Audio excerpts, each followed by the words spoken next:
안녕하세요, 신쌤입니다. 한 달여 만에 찾아뵙게 되었습니다. 그동안 건강히 잘 지내셨죠? 제가 유튜브를 시작한 이래 이렇게 오랫동안 영상을 올리지 못한 건 처음인 것 같습니다.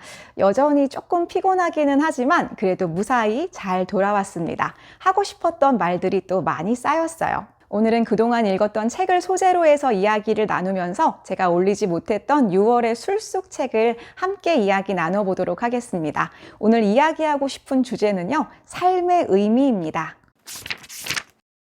요즘 뉴스에 등장하고 있는 다양한 이슈들 중에서 제가 요즘 걱정스럽게 보고 있는 부분이 마약에 대한 이슈입니다. 마약하면 정말 머나먼 남의 나라 이야기라고만 생각했는데요. 이제 우리나라가 마약 청정국이 아니라는 것 정말 걱정스럽더라고요. 특히 무엇보다 젊은 층이 마약에 손을 대고 있는 경우가 많다는 거예요.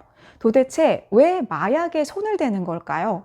올더스 헉슬리의 멋진 신세계를 보면 나라가 국민들에게 소마라고 하는 마약과 같은 약을 제공하거든요. 이걸 먹으면 기분이 좋아지고 행복해진다고 합니다.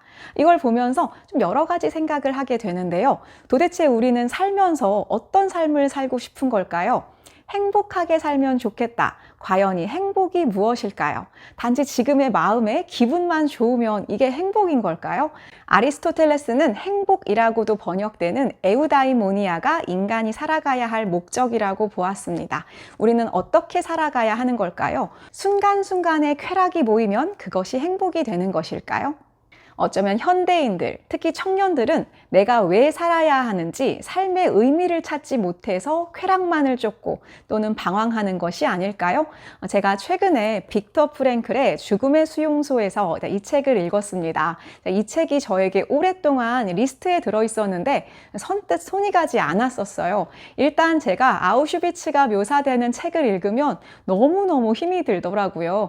제가 최근에 또 일이 좀 많아가지고 또 힘든 책을 읽으면 더 힘들지 않을까 해서 자꾸만 밀어놨던 책입니다. 그런데 생각보다 이 책은 그렇게 아우슈비츠에서의 묘사에 치중하고 있는 책이 아니고요. 삶의 의미를 탐구하는 그런 책이더라고요. 그래서 오히려 제가 힘들 때 좀 더 힘을 얻을 수 있었던 그런 책이기도 합니다. 이 번역된 제목보다요. 원제가 저는 좀 더 좋았는데 원제는 Man's Searching for Meaning 이렇게 되어 있어요. 사람이 자신의 의미를 찾아가는 것을 말합니다. 이 최악의 상황 속에서도 인간이 어떻게 버틸 수 있는지, 또 인간이 어떤 상황에서 자신의 의미를 찾아갈 수 있는지 이런 것들에 대한 이야기라서요. 저는 특히 현대사회에 사람들이 꼭 읽어봐야 하는 책이 아닐까라는 생각이 들더라고요. 정신과 의사인 빅터 프랭클은 유대인이라는 이유만으로 나치에 의해서 끌려 들어가서 유대인 수용소 생활을 경험하게 됩니다. 우리가 많은 영화나 책을 통해서 이 유대인 수용소 이야기들을 좀 많이 접하게 되는데요.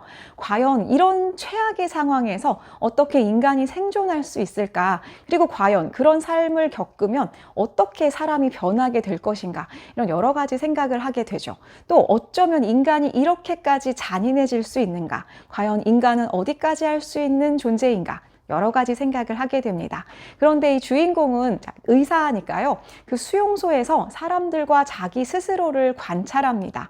나름 의사로서 프로페셔널을 잃지 않았어요. 빅터 프랭클은 묻습니다. 왜 어떤 사람은 이 상황 속에서 무사히 살아남고 특히 인간으로서의 존엄성을 잃지 않으면서 자신의 정신 건강을 지키면서 살아남고 또 어떤 사람들은 쉽게 포기하거나 또 굉장히 오히려 잔인한 모습으로 인간이 아닌 것처럼 그렇게 변할 수도 있는 것일까?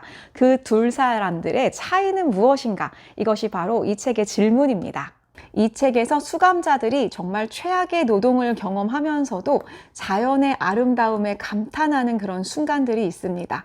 우리가 인간으로서의 존엄성을 잃지 않는 그런 몇 장면들이 보이거든요.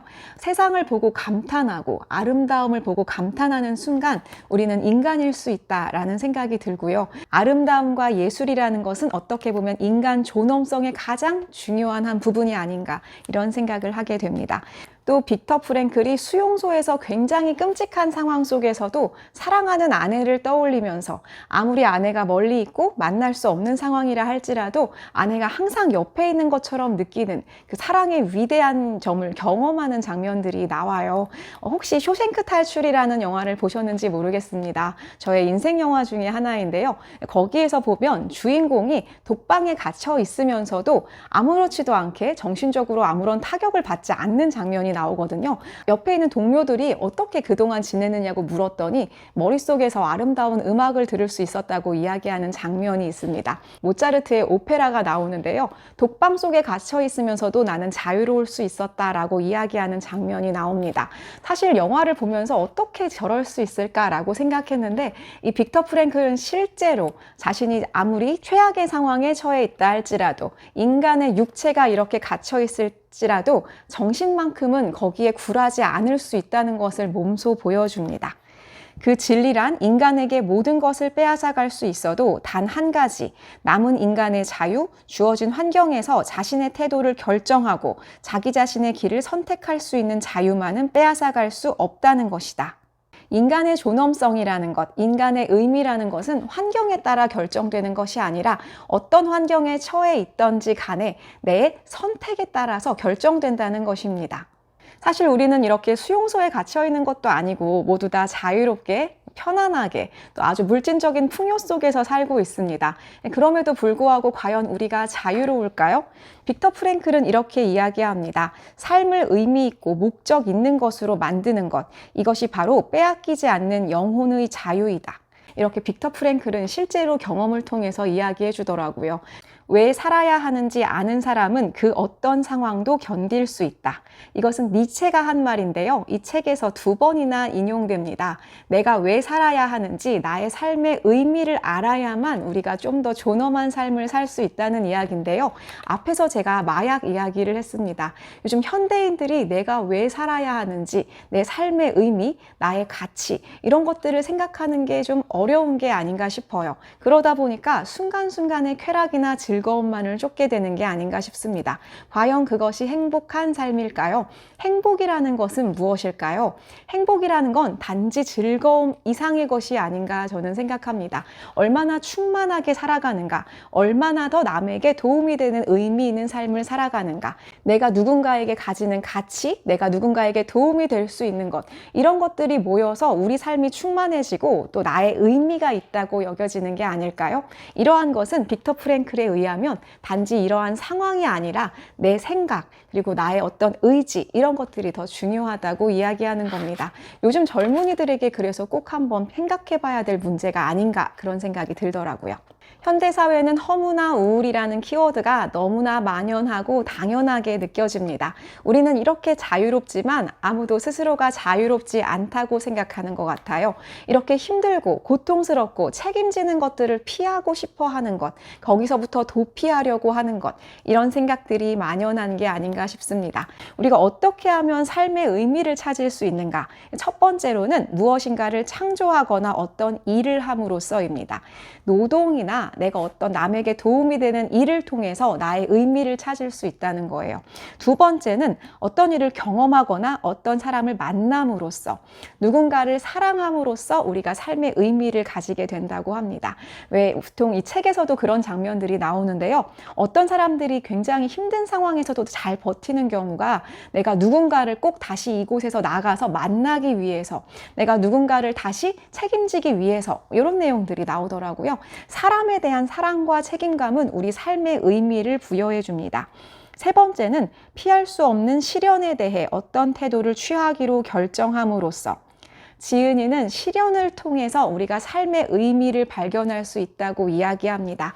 단지 우리가 어떤 힘든 일이나 고통을 그냥 피하기만 하면 되는 것이 아니라 그 시련 속에서도 내가 어떤 행동을 취하고 무언가를 결정하고 선택함으로써 성숙하고 또 충만한 삶을 살 수 있다고 이야기하는데요. 삶의 목표나 의미를 찾기 힘들어하는 현대인들, 그리고 특히 학생들, 모든 것이 사실 갖추어져 있기 때문에 내가 뭔가를 뭔가를 열심히 해야 한다는 생각을 하기조차 힘들어할 수도 있는 오늘날의 학생들에게 이 책을 저는 추천하고 싶습니다. 그리고 뭔가 좀 우울하거나 요즘 힘이 없고 내가 왜 살고 있는지, 왜 이 일을 해야 하는지 좀 힘이 떨어지신 분들께 이 책을 권합니다. 이렇게 지금 소개해드린 빅터 프랭클의 죽음의 수용소에서 이 책을 6월의 쑥쑥책으로 소개하고요. 이어서 2권 술술책을 소개해드리도록 하겠습니다. 술술책은 청소년들이 쉽게 편안하게 술술 재미있게 읽을 수 있는 책인데요. 첫 번째 책은 골드피쉬 보이입니다.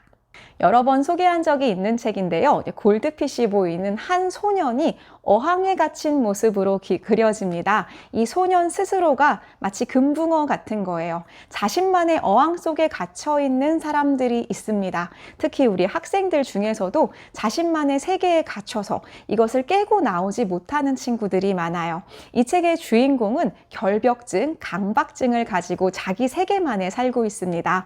제가 아까 말씀드린 이 죽음의 수용소에서 이 책의 주인공이 정신과 의사인데요. 정신과 의사가 이 책에서 어떻게 사람들을 조금 더 편안하게 치료해 줄 수 있을까, 이런 것들을 이야기하면서 로고 테라피를 이야기하는데요. 어떻게 삶의 의미를 찾을 수 있을 것인가, 이것이 핵심이라는 것입니다.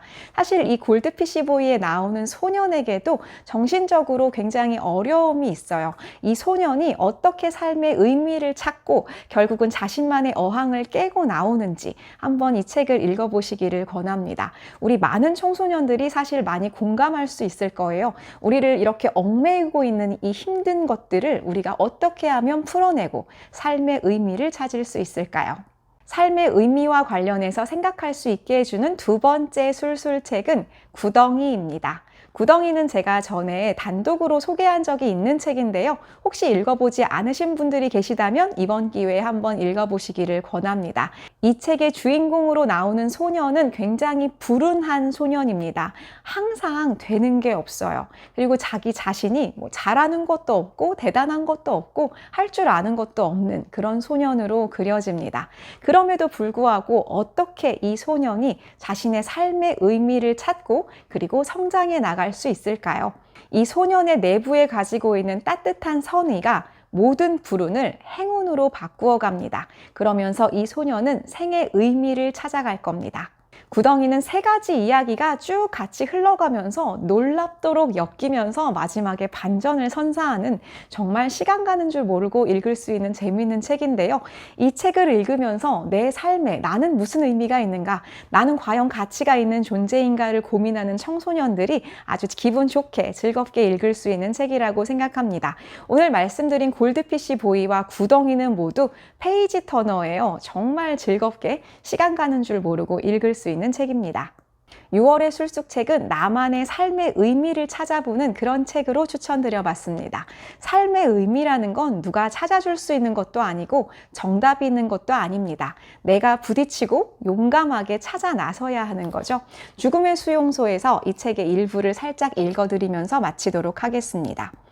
어느 누구도 그를 시련으로부터 구해낼 수는 없고 대신 고통을 짊어질 수도 없다. 그가 자신의 짐을 짊어지는 방식을 결정하는 것은 그에게만 주어진 독자적인 기회이다.